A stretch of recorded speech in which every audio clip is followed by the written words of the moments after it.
Hello and welcome to Sophia Connect. This is our second session. Last night we had our first session involving our primary parents, and tonight we're going to look at stage 4. So you're most welcome.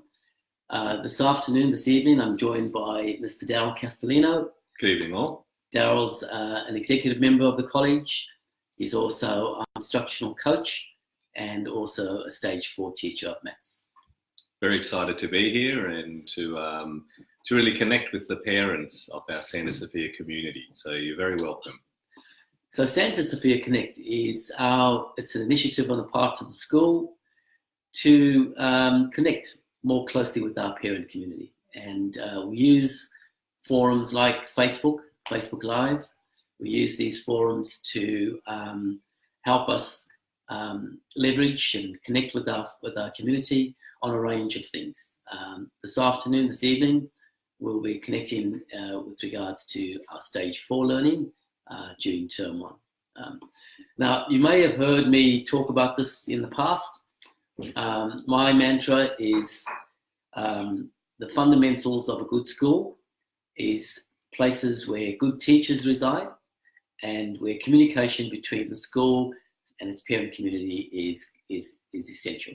So that's what I believe is the essence of a good school. Good teaching, good teachers who are committed, who are trained, and then the communication with parents is good as well. So, and the reason why we're using this forum on Facebook is because it's a recognition on our part that parents are time poor.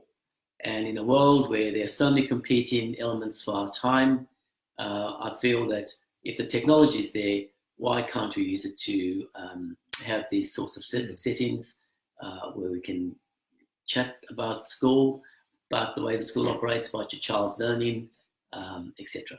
Okay. So can I just remind you of the forum? So anyone can participate. All you need to do is at the comments down the bottom, you can write a comment. We'll read it and we'll attempt to answer your question or the issue that you're raising. If we can't, we've got our moderator, Mrs. Tanya Castellino, who is on in the room with us, and she will take down the details and we'll get back to you in the fullness of time. Okay, so that's the forum. I can see now that we have 20 people wow. that are already 21. That's going up. So, okay. So just before I get Daryl to say a few words, I just want to talk about our method of teaching at Santa Sophia. Now, I know that I keep saying to parents whenever we have enrollment or whenever we have the opportunity to talk to parents, that we believe that our job is to prepare our students for the workplace of the future within a Christ-centered environment, okay? And in preparing the students, we need our teachers to use a model of teaching which we call inquiry-based. So inquiry-based teaching is, it's simple. It's where the kids learn through inquiry. And you might say, well, that's not telling me much. So it's where kids learn by being shown demonstrated how to question, how to investigate, how to collaborate, how to work in a community, how to communicate information, how to present information. And these are all future workplace skills. So we feel that inquiry method of teaching allows us to deliver the curriculum plus the what we call the enterprise skills. Okay, so our model of teaching, our model of inquiry-based teaching, is project-based learning. Now I'm going to hand over to Daryl, because Daryl's role at the school is an instructional coach on project-based learning. We have 2 of those. Lisa Calisay is another, and Lisa's not with us tonight, but she will join us in future. And Daryl and Lisa's, their job is to meet with teachers, and Daryl can explain it a bit later, but their job is to prepare the teachers to teach this way with project-based learning. Okay, so Darryl, I'll let you say a few words, and then we'll get to some of the questions. No worries. Well, it's a pleasure to be here tonight and to do this with Mark, and it's great to see the comments there on the side. A lot of parents saying hello and welcoming us, and we welcome you to this great initiative. So as Mark made mention, there's many things that I could talk about, and many things that I'm very passionate about. We're all passionate about at Santa Sophia College. One is certainly our model of teaching. Our model of teaching, and this always happens when parents come into our classroom, they think, wow, this is certainly different to the environment that they might have gone to school in, and that's true. And everything we do at Santa Sophia is very intentional. The way that the desks are put together in a circular manner to enhance collaboration between students, to different whiteboards around the room where kids can get up and kind of really share their thinking on the whiteboards, as well as screens around the place where we often the students are presenting different bits of their learning throughout the project. So in terms of inquiry-based learning, which is what we do overall in our school with the different projects. So the inquiry-based model is really the students finding out what they are interested in the project, and the different things that they need to be able to learn. And that really drives what happens in the project. So it's another title, I guess, Mark, that we could call it is personalised learning, where it's, the projects allow at a personal level for students to engage and work at their level.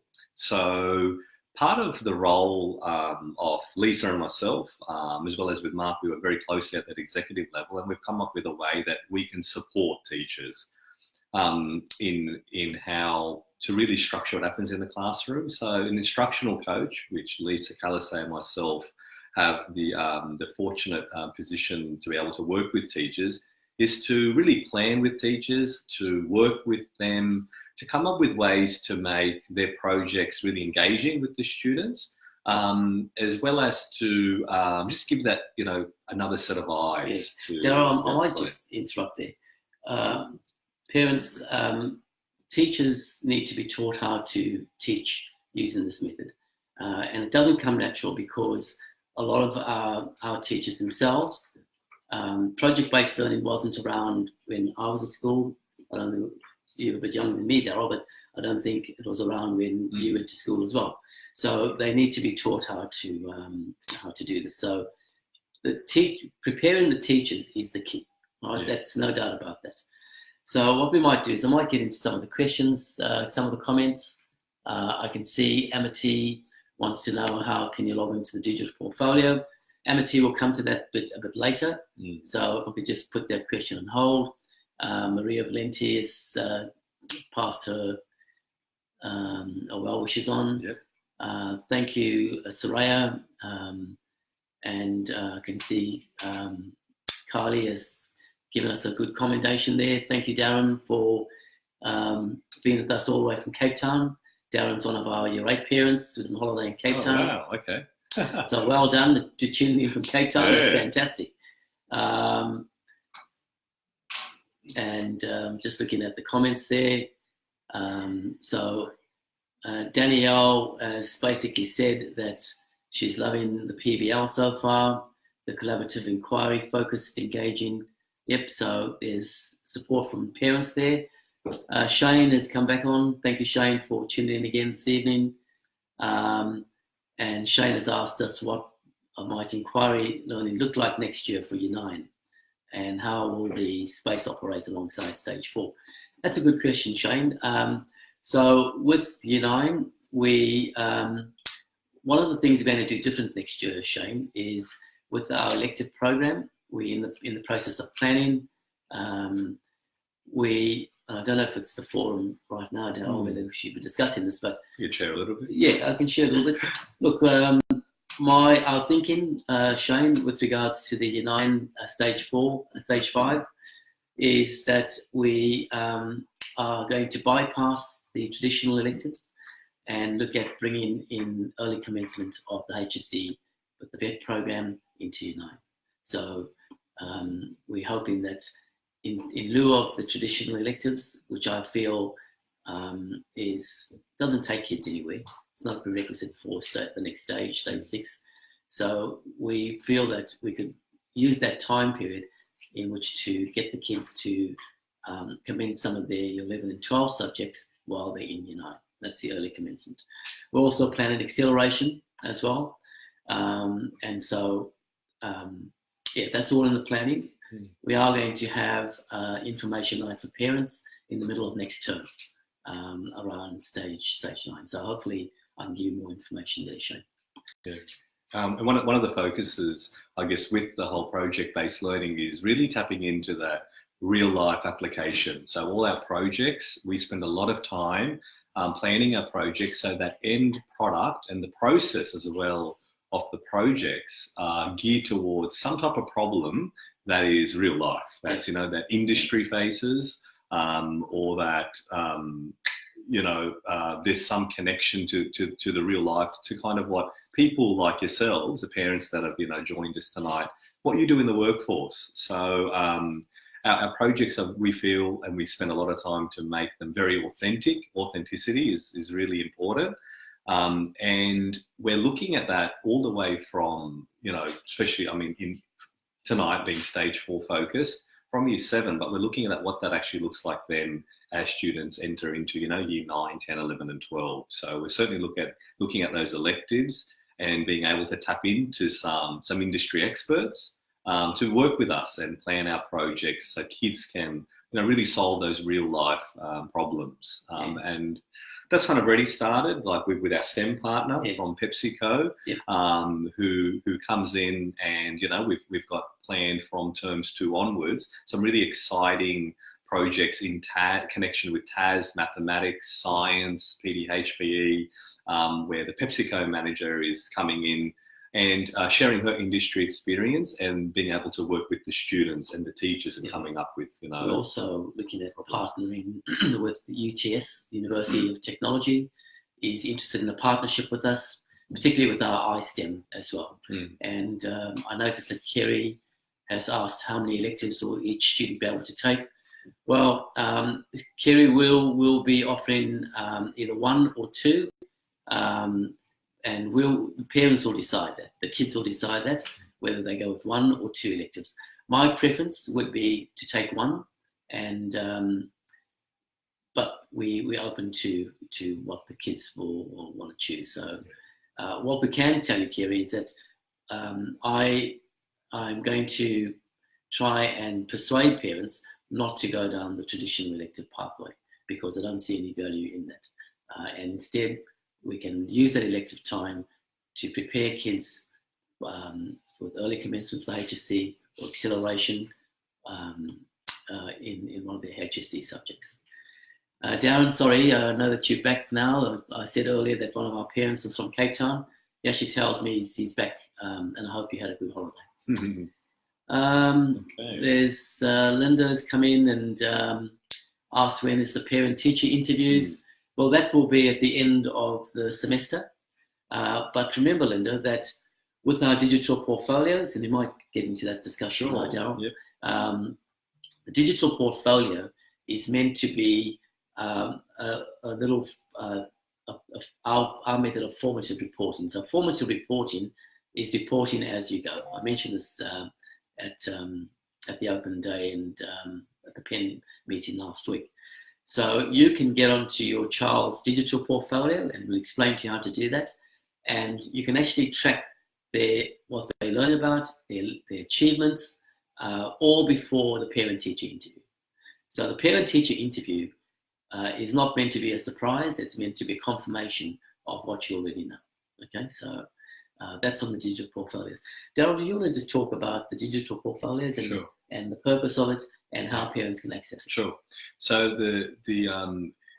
if I give the big picture, it's the digital portfolios are a way that students can really collect all their, all their best work from their projects, starting in our context from year 7 going all the way to year 12. So there's a couple of advantages to this. Number one, a student has a portfolio of learning. So what's happening more and more is when students are graduating year 12, access to universities is no longer just occurring just through ATARs. Universities actually having interviews. Universities Tage the workplace. They're having interviews with students and they're asking them, well, show me what you've actually done in school. And most students don't have anything to show. And this, can be a big problem. We've kind of been very proactive in this sense.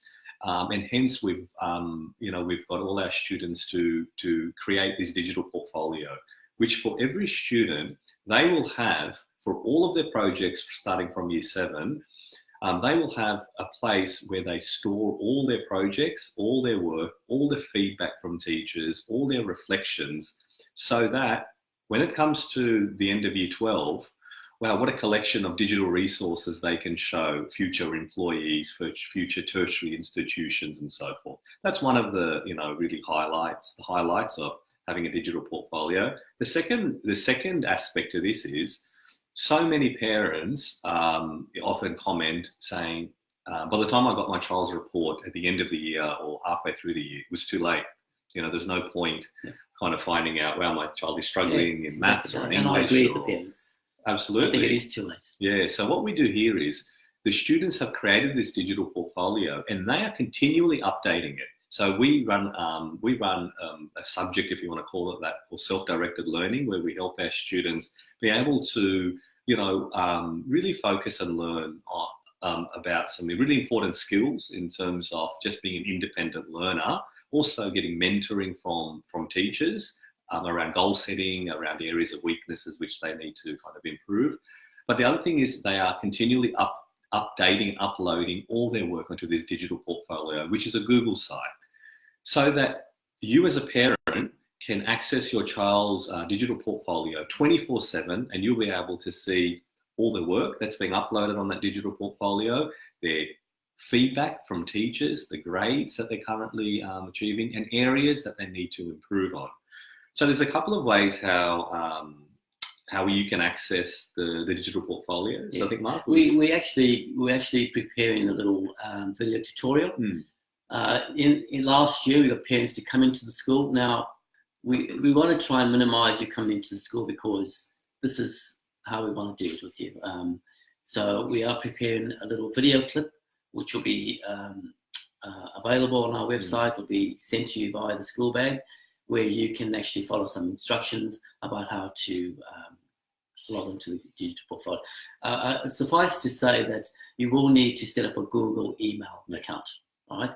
So once you get your Google email account, the rest will be quite easy to access. Now, we're hopeful that we'd get that out to you at the start of next term, okay? I know that we've got 51 people that are currently tuned in. Danielle's asked us a question here regarding English. Just wanting to know, how can the parents get a heads up on the English novels that we're studying, that the children are studying, so that they can assist them over the holidays? Can you answer that, Dale? So with English, novels is a big part. Obviously, all texts are in English, and I know that our two English teachers, Miss Keehee and Mr. Williams, have access and use the library at St. John Paul II. I think kids were in there today. They went there in their English periods. So what it really relies on, where texts are obviously very central to English, and it very much depends on the unit and the part of the syllabus that the English teachers are exploring with the students. So currently in term 1, it was more about getting them up, in terms of skills of writing paragraphs, writing articles. They were looking at media in general. That was the lens that they looked at in term 1. So hence there wasn't like a substantial English novel study. But I know coming up in terms 2 and 3, that's something that the English teachers will share with the parents. So certainly right now they're in the middle of planning that. So once we get some more information about exactly what the novel study will be, we'll share that information with parents, and we would love you to support, what happens in school in terms of that further assistance at home, to be able to read with your children, ask them questions around the novel.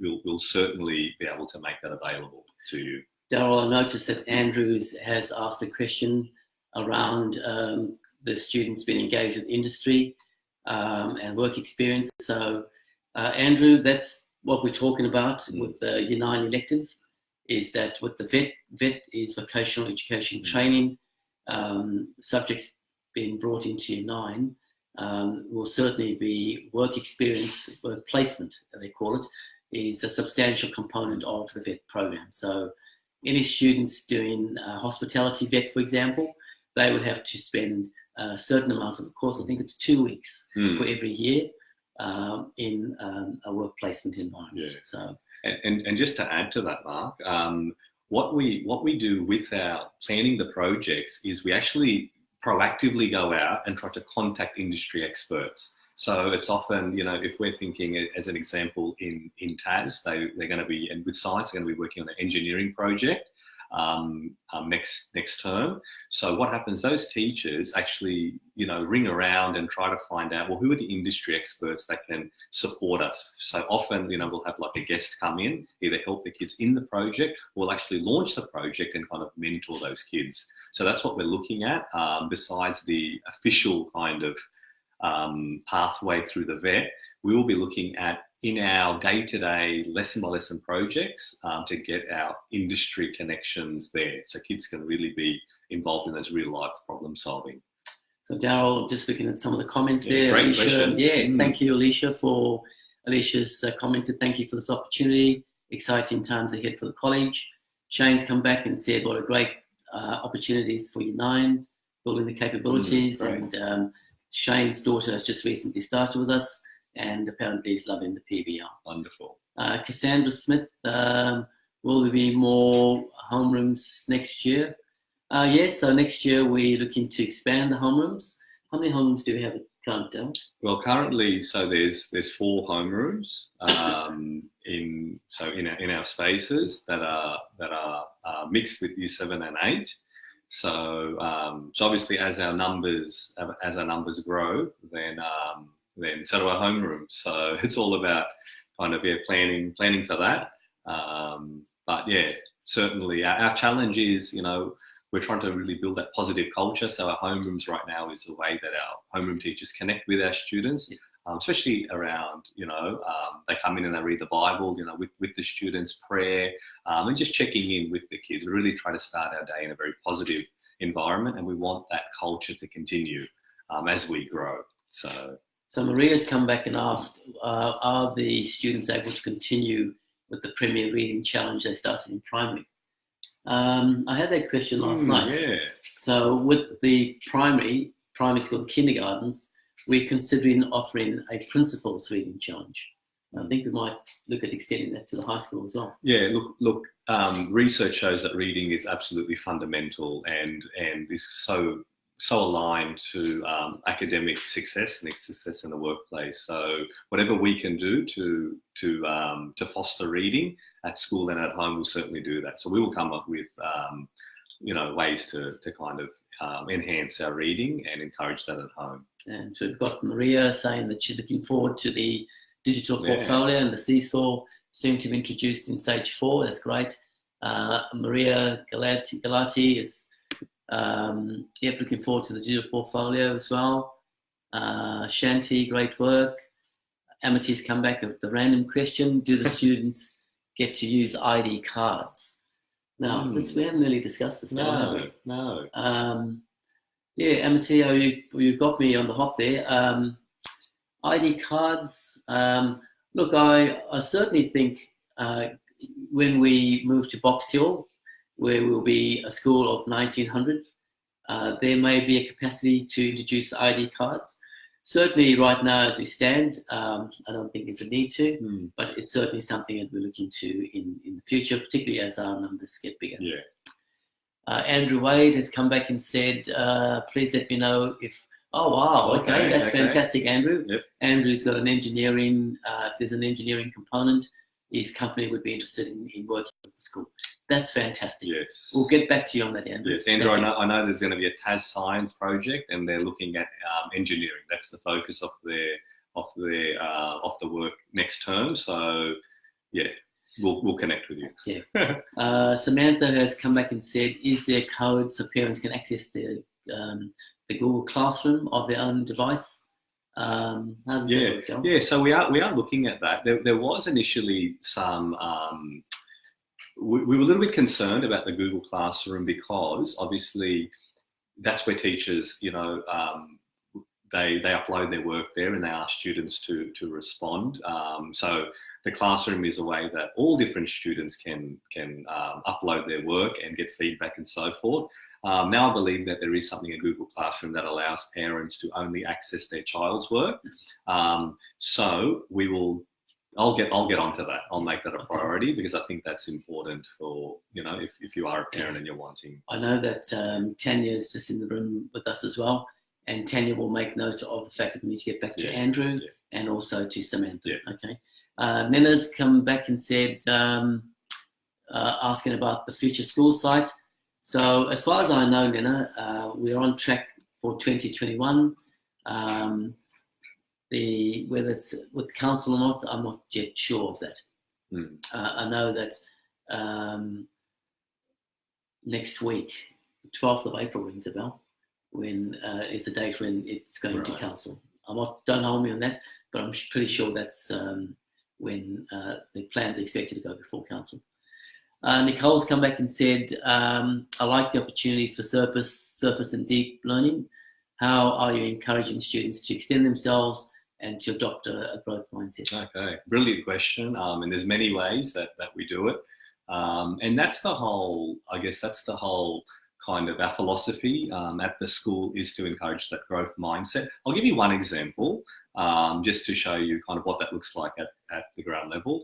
So often in for instance, mathematics as an example, often students will sit an assessment and, it might be an end of topic exam or half yearly. They get the result back and they get 30% in fractions and decimals.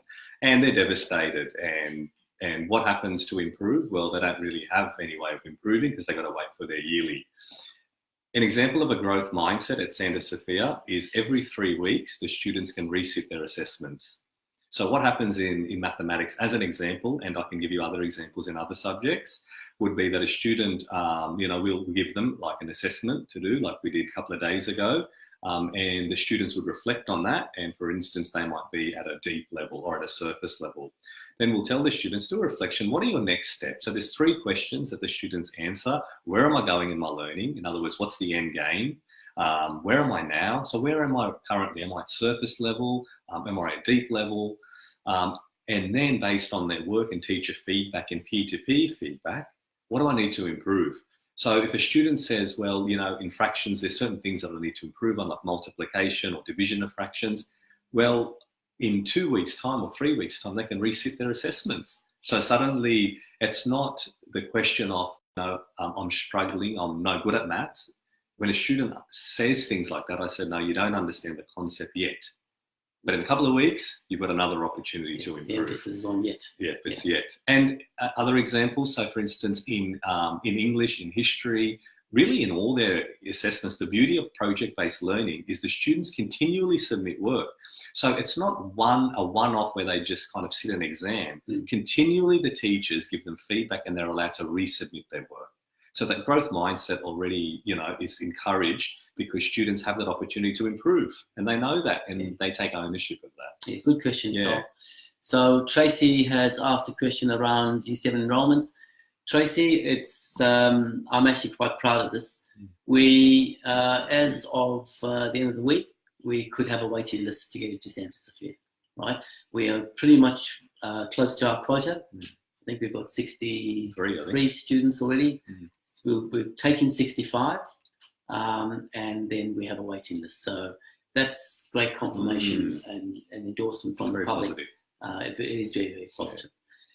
David has spoken about what a great opportunity this is for parents to connect to school. Thanks, David, for supporting it. Soraya has come back and said thanks for the forum as well. I've got a note here from Kerry. Are there any plans for student leadership representative council in the future? Yes, it's something we are considering, Kerry. In fact, we did speak about it at the exec level. We thought we'd wait until we get over 100 students within the high school, and then we would look at some leadership opportunities. So it's Kerry, in answer to your question, probably next year, but the planning will happen this year for next year. Okay. Maria's come back and said, I have already connected to the Google Classroom as a guardian. If it only lists the assignments due and the work set, so you may have to look at that down.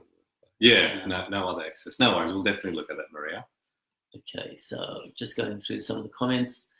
Wow, so Danielle's congratulated us on the 2020 waiting list. We're excited too. We're excited, right? And I'm particularly pleased that I see this as a